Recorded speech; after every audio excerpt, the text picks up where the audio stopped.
Magandang buhay! Sa video na ito ay tuturuan ko kayo ng simplifying rational algebraic expression.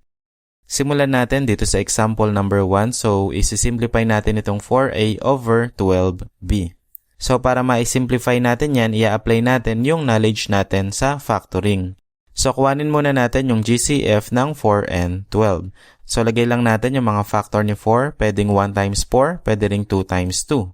Sa 12 naman, ang factor niya pwedeng 1 times 12, pwedeng 2 times 6, at pwede ring 3 times 4. So again, pag sinabing GCF, ito yung pinakamalaking factor na parehas silang meron. So in this case, 4 yung pinakamalaking number na parehas silang meron. So ang GCF ng 4 and 12 ay 4. Now sa letter naman, wala silang common letter. So therefore, ang GCF na nitong dalawa ay itong number 4. So, i-factor out lang natin yung common factor ng dalawa na yan. So, lagay natin yung GCF na 4. And then, divide natin 4a divided by 4. So, the answer is 1a or simply a na lang. As you notice, kapag minultiply yan, 4 times a, ang sagot ay 4a din naman. And then, sa ilalim, lagay natin yung GCF na 4. And then, divide natin 12b divided by 4. So, lagay lang natin dito sa ilalim, 12b divided by 4. So, divide natin yung number, 12 divided by 4, the answer is 3. And then, copy natin yung letter which is b. So, nagay natin dito, 3b. So, as you notice, kapag minultiply natin yan, 4 times 3b, ang sagot din naman ay 12b. Now, after nating i-factor, ay pwede na tayong mag-cancel ng mga common factors. So, kung ano yung meron sa taas na meron din sa baba, ay pwedeng ma-cancel. As you can see, meron ditong 4 sa taas, meron ding 4 sa baba, so pwedeng ma-cancel yan. And then, ito na lang yung matitira, a sa taas at 3b sa baba. At ito na yung ating sagot sa example number 1. So, pag sinimplify ang 4a over 12b, ang sagot ay a over 3b. Dito naman tayo sa example number 2. So, isi-simplify natin ito. So, again, kailangan nating i-apply yung knowledge natin sa factoring. So, para ma-factor natin ito, kailangan natin kuhanin yung GCF nitong 4w squared, 6w, and 8w squared. So, lagay lang muna natin yung mga number 4, 6, and 8. Lagay natin dito. 4, 6, and 8. And then, kuhanin natin yung mga factors ng number na yan. So, sa 4, pwedeng 1 times 4. Pwede ring 2 times 2. Sa 6, ang factor niya pwedeng 1 times 6 and 2 times 3. Sa 8 naman, ang factor niya pwedeng 1 times 8 and 2 times 4. Now, pag sinabing GCF, ito yung pinakamalaking number na lahat sila ay mayroon. So, in this case, ay 2 yung number na lahat sila ay meron. So, ang GCF ng 4, 6, and 8 ay number 2. So, lagyan natin 2. Now, sa letter naman, lahat sila ay mayroong W. So, lagyan natin yung W. At yung exponent nito ay kung ano yung pinakamaliit sa ating given. So, ang exponent nito ay 2, meron ding 2. Ang pinakamaliit ay 1. Kaya 1 yung ating magiging exponent ng W. So, ang GCF natin or yung greatest common monomial factor ay 2W. So, now, i-divide natin lahat itong tatlo dito sa ating GCF. Simulan natin dito sa 4w squared. So, lagay lang muna natin dito para mas madaling makita. Ito yung 4w squared at ito yung GCF 2w sa denominator. So, divide lang natin. 4 divided by 2, the answer is 2. And then, copy natin yung w. Subtract natin yung exponent. 2 minus 1, the answer is 1. Kaya 1 yung exponent. Now, kapag 1 ang exponent, hindi na natin ilalagay. Kaya burahin na natin yan. So, kapag dinivide yung 4w squared divided by 2w, the answer is 2w. So, lagay natin dito sa ilalim, unahin natin yung GCF, which is 2w. Lagay natin. And then, yung nakuha nating sagot, which is 2w. Now, as you notice, kapag minultiply natin yung 2w times 2w, ang kalalabasan ay 4w squared. Now, dito naman tayo sa 6w. So, lagay lang natin 6w.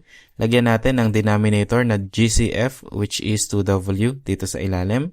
And then, divide natin. 6 divided by 2, the answer is 3. And then, copy natin yung w. Subtract natin yung exponent. So, 1 minus 1, the answer is 0. Now, kapag 0 yung exponent, hindi na natin nilalagay, pati yung variable. So, burahin na natin yan. Ang matitira lang ay 3. So, sulat natin dito, unahin lang natin yung GCF, which is 2w. And then, multiply natin dito sa 3 na nakuha nating sagot sa 6w divided by 2w. Now, dito naman tayo sa negative 8w squared. Lagay lang natin. And then, divide din natin siya sa ating GCF na 2w. So, divide lang natin. Negative 8 divided by 2. The answer is negative 4. And then, copy natin yung w. Subtract natin yung exponent. 2 minus 1. The answer is 1. Again, pag 1, di na natin ilalagay yung exponent, so burahin natin. So, the answer is negative 4w. Lagay lang natin dito, negative 4w, and then close natin yung parenthesis. So, na-factor out na natin itong numerator and then denominator. Again, kapag meron tayong nakitang mga factor na parehas meron sa taas at sa baba, pwede na nating i-cancel. So, kapag tinignan natin, parehas merong 2w yung taas at baba. So, pwede nang makancel yung dalawa na yan. Ang matitira na lang sa taas ay itong 2w. Sa ilalim naman ay itong 3 minus 4w. So, kung wala nang pwedeng i-cancel, meaning to say, ito na yung ating simplified form. Kaya, ito na yung ating sagot sa example number 2. Dito naman tayo sa example number 3. So once again, kailangan nating i-apply yung knowledge natin sa factoring. So kailangan nating i-factor itong general trinomial. So para ma-factor natin, kuhanin natin yung factor nito na kapag pinag-add, ang sagot ay 3. So kuhanin muna natin yung factor nito. So ang factor niya ay 1 times 2. So yung 1 times 2 na yan, kapag pinag-add 1 plus 2, the answer is 3. At 3 yung nasa gitna ng ating trinomial. So meaning to say, ito yung ating tamang factor, 1 and 2. So lagyan na natin yung factor ng numerator. So maglagay tayo ng open and close parenthesis. Kopyahin natin yung letter which is x, lagay natin dito at dito. So x, and then yung factor natin na 1 and 2. So unahin natin tong positive 1, lagay natin dito, positive 1. And then, yung positive 2, lagay natin dito, positive 2. Now, sa ilalim naman, this is difference of 2 squares. So, ang factor ng difference of 2 squares ay sum and difference of 2 terms. So, kuhanin lang muna natin yung square root ng first term, which is x squared. So, lagay lang natin square root of x squared. Ang square root ng x squared ay x. Dahil x times x is equal to x squared. Nakuhanin natin yung square root ng 1. So, lagay lang natin dito, square root ng 1. Ang square root ng 1 ay 1. So, after nating makuha yung square root ng ating first and then second term, maglagay na tayo agad dito ng open and close parenthesis. And then, yung ating first term, lagay natin dito. So, we have x. Dito ay x.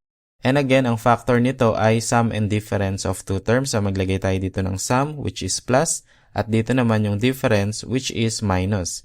And then, yung 1 na nakuha nating square root ng ating second term ay ilalagay natin dito. So, 1. Dito ay lagyan din natin ng 1. So, dahil na-factor na natin yung itaas at ibaba, ang goal natin ay makapag-cancel ng mga factors na meron sa taas at meron sa baba. So, as you can see, meron ditong x plus 1 sa taas, meron ding x plus 1 sa baba. So, pwede nang makancel yan. Ang matitira sa taas ay itong x plus 2.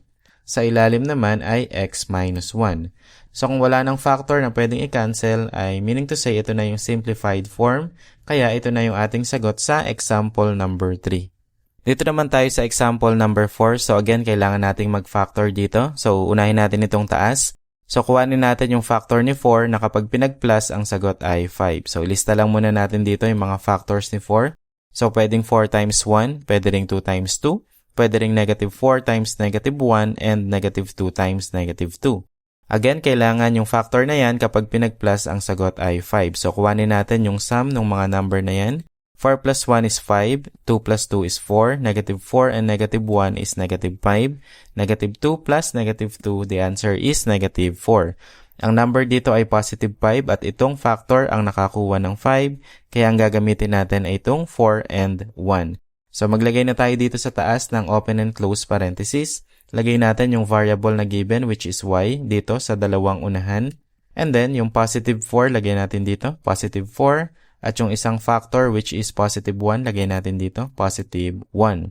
Sa ilalim naman ay kuhanin din natin yung factor ni negative 4 na kapag pinag-plus ang sagot ay negative 3. So, ang factors ng negative 4 ay pwedeng negative 1 times 4, pwede ring negative 2 times 2, at pwede ring 1 times negative 4. So, kuhanin natin yung sum ng mga factors na yan. Negative 1 plus 4 is 3. Negative 2 plus 2 is 0. And 1 plus negative 4 is negative 3. So, yung number dito is negative 3. At ito yung factor na nakakuha ng negative 3. So, ito yung gagamitin natin. Maglagay na tayo dito ng open and close parenthesis. Yung letter na given which is y, lagay na natin dito sa dalawang unahan. And then, we have positive 1, lagay natin dito, positive 1. And then, negative 4, lagay natin, negative 4. Again, ang goal natin ay makapag-cancel ng factor na parehas meron sa taas at sa baba. At as you can see, meron ditong y plus 1 sa taas, meron ding y plus 1 sa baba. So, pwede nang makancel yan. Itong y plus 4 at y minus 4, hindi siya pwedeng makancel dahil isang plus at isang minus. So therefore, ang matitira sa taas ay y plus 4, sa ilalim naman ay y minus 4. So kung wala nang pwedeng i-cancel, meaning to say ito na yung simplified form, kaya ito na yung ating sagot sa example number 4. Dito naman tayo sa example number 5. So again, factor natin. Sa taas meron tayong difference of 2 squares. So kuhanin natin yung square root ng x squared. So ang square root ng x squared ay x. And then kuhanin natin yung square root ng 9. The answer is 3. So maglagay na tayo dito ng open and close parenthesis. Yung ating first term which is x, lagay natin sa dalawang unahan, isang plus at isang minus. And then yung 3, lagay natin dito at dito yung isa. Sa ilalim naman, kuhanin natin yung factor ni 12 na kapag pinag-plus ang sagot ay negative 7. So lagay natin yung mga factors ni 12. So pwedeng 1 times 12, pwede ring 2 times 6, pwede ring 3 times 4. And then, yung mga negative nung mga number na yan. So, kuhanin natin yung mga sum niyan. 1 plus 2 is equal to 13. 2 plus 6 is 8. 3 plus 4, 7. Negative 1 plus negative 12, negative 13. Negative 2 plus negative 6, negative 8. Negative 3 and negative 4 is negative 7. So, again, negative 7 yung number dito at ito yung factor na nakakuha ng negative 7. Kaya ito yung gagamitin natin. Negative 3 and negative 4. So, maglagay na tayo dito ng dalawang open and close parenthesis. And then, yung variable na given which is x, lagay natin dito sa dalawang unahan. And then, yung isa ay negative 3. So, lagay natin dito negative 3. Yung isa naman ay negative 4. So, lagyan natin ng negative 4. So, again, magka-cancel tayo ng mga factors na meron sa taas at sa baba. So, pareho silang merong x minus 3. So, i-cancel na natin yan. And then, ang matitira sa taas ay x plus 3. Sa ilalim naman ay x minus 4. So, ito na yung ating sagot sa example number 5. So, yun lang. Sana ay nakatulong sa inyo itong maikling tutorial na ito. So, kung nagustuhan ninyo yung video, pakiclick naman yung like button at mag-subscribe na rin kayo para sa iba pang tutorial na kagaya nito. Yun lang. Maraming salamat.